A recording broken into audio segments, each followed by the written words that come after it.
The majority of Indigenous prints in the AGGV's collection have been acquired through the generous donations of collectors. In 2018 and 2019, 2 exhibitions were installed, offering new ways to build that area of the collection and aiming to build stronger relationships with the artists themselves. This work around the AGGV's Indigenous print collection is ongoing and a project that the gallery intends to expand on over time. This conversation between Curator of Engagement Nicole Stanbridge and lessLIE is a continuation of the important work that began with these 2 exhibitions. It is a way for us to learn directly from Indigenous artists how best to build this area of the AGGV's collection and represent their work, and to further understand the many connections between artists, communities, histories, and the current state of print production in this region. I mean, for myself as an Indigenous person, I can see that, having my voice be heard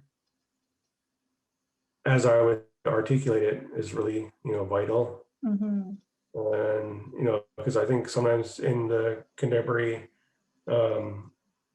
commercial market for Northwest Coast art, I think sometimes it's not really truly their voice. I think it's, whoever's happened to write the book at that time has sort of paraphrased what they said. And so, I mean, I think I might be in a better position in the sense that I can articulate what my works mean or write about what my works mean. But it does make so much more of a difference when the artists can actually have their artist statement. But that's really important, is that the voice of the actual artist is heard and not paraphrased, and that as an artist I'm able to speak for myself and to articulate what my work means, and to be able to translate the concepts of what's in my work to a broader audience. Yeah, and language is such a big part of some of your works too, right? Your play on words, and so that's always been kind of connected to your work. So in that instance too, it's even more important that there are words there that exist already that you've created. So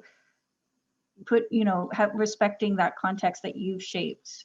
When we worked on the Form is Meaning exhibition, sitting in a room with 4 curators, 4 Indigenous curators, looking through the collection, I thought that was just such an amazing experience to see the works from so many different perspectives. Yeah, I'd say things have definitely changed for me over the years. That I began my career with the intention of perpetuating co-Salish art, but also to express my own vision that was really contemporary and true to my reality of growing up in Seattle. And it was always my intention to create something that was different. And that was, part of my dream when I was younger, was to create something to follow in the footsteps of my grandfather, who really encouraged me to become an artist and then to do something different.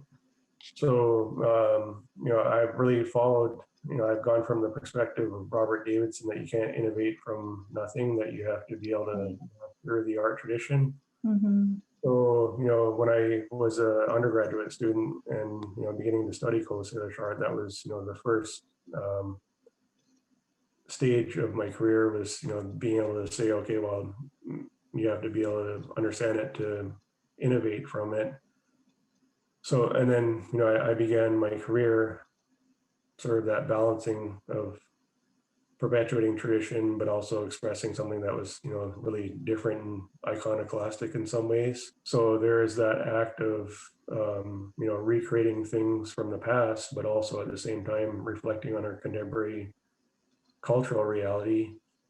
And, I think Urban Thunderbirds was one of those steps in that mediational middle ground, where I was thinking, okay, well, I can work within this traditional art style, but express things about the contemporary world and have it be relevant to me as a contemporary co-Salish person and anybody else that might appreciate Indigenous or co-Salish art.